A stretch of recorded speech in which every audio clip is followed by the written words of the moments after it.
Hello, आपण पुन्हा एकदा भेटतो नवीन विषयाचे। आज आपण जाणून घेणार आहोत प्रोफाउंड आणि सिव्हिअर इंटेलेक्चुअल डिसॅबिलिटी विषयी।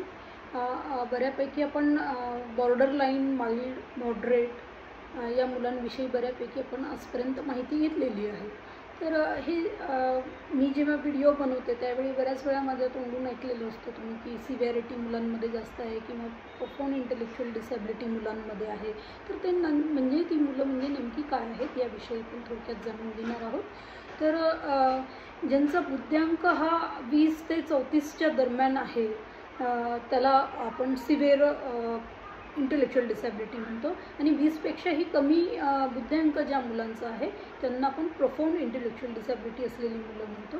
तर ही मुलं जवळपास ही मुलं आपल्या दैनंदिन कृतीसाठी सुद्धा पालकांवरती पूर्णतः अवलंबून असतात। त्यामुळे स्पेशल एज्युकेशनमध्ये, विशेष शिक्षणामध्ये या मुलांसाठी तरतूद अशी आहे की या मुलांना केअर ग्रुपमध्ये बसवलं जातं की यांची काळजी घेणे हा उद्देश त्याच्यामध्ये आहे। ही मुलं पूर्णतः सगळ्या दैनंदिन कृतीसाठी पालक असतील किंवा केअरटेकर असतील किंवा घरात इतर कुठले सदस्य असतील त्यांच्यावरती पूर्णतः अवलंबून असतात। त्यामुळे यांना कस्टोडियल किंवा केअर ग्रुपमध्ये मुलांना बसवलं जातं, आणि त्यांचा उद्देश असा आहे स्पेशल एज्युकेशनचा की ही मुलं दिवसभर जेव्हा स्कूलिंगसाठी जेव्हा येतात स्पेशल स्कूलमध्ये, तर त्यावेळी त्यांचं दिवसभरामध्ये एक पॅटर्न ठरवलेलं असतं अभ्यासाचं की त्या गोष्टी त्यांच्या घेतल्या म्हणजे त्यांचं त्यातनं मनोरंजन होणं अपेक्षित असतं आपल्याला।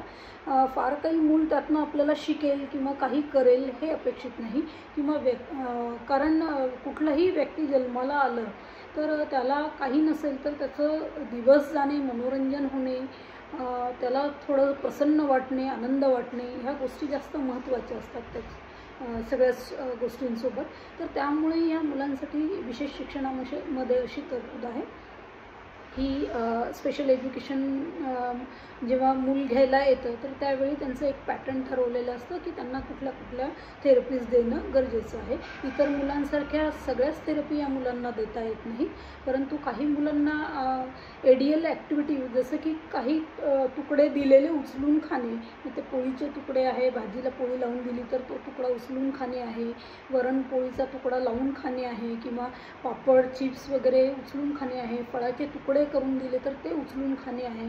तर अशा वेगवेगळ्या पद्धतीने एडियल ॲक्टिव्हिटीमध्ये सुद्धा मुलांना काही मुलं याच्यामध्ये आपण ट्रेन करू शकतो।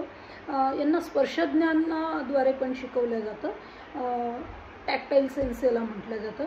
तर ती पण थेरपी या मुलांना दिल्या जाते। या मुलांना स्मेल सेन्स थेरपीसुद्धा दिल्या जाते की वासाद्वारे सुद्धा काही गोष्टी यांना शिकवता येतात की वेगवेगळे वास कसे आहेत, सुगंधित आहे, दुर्गंधित आहे, तर हे पण ज्ञान यांना दिल्या जातं। या पण थेरपीज या मुलांना दिल्या जातात। यांना म्युझिक आहे, संगीत आहे, डान्स आहे, या प्रकारच्या जी मुलं चालू शकतात आहे, फिरू शकतात, हात पकडून बोट पकडून आईचं चालू फिरू शकतात, त्या मुलांना थोडा बहुत डान्स करायला शिकवणे की ज्यातनं त्यांचं मनोरंजन होईल। संगीतप्रेमी ही मुलं तर असतात सगळीच मुलं, त्यामुळे यांना संगीत ऐकायला देणे, यांच्यासमोर बाकी मुलं खेळत असताना यांना त्यांच्यामध्ये घेऊन जाणे, बाहेरसुद्धा जेव्हा घरी असतं मूल तर त्याला गार्डनमध्ये मुलं खेळत असताना त्यांना बघू देणे, त्याचा आनंद घेऊ देणे। तर या अशा प्रकारचं यांचं पॅटर्न असतं दिवसभराचं की ज्याच्यामध्ये या मुलांचं केवळ मनोरंजन होणे, मूल आनंदी राहणे, प्रसन्न राहणे हाच उद्देश याच्यामध्ये विशेष शिक्षणाचा असतो। तर अशा प्रकारे सिव्हिअर आणि प्रोफाउंड इंटेलेक्चुअल डिसॅबिलिटी असलेल्या मुलांचं हे थोडक्यात आपण शैक्षणिक पॅटर्न कसं असतं स्पेशल एज्युकेशनच्या दृष्टीने याविषयी जाणून घेतलेलं आहे। आपण इथे थांबूया, तोपर्यंत धन्यवाद।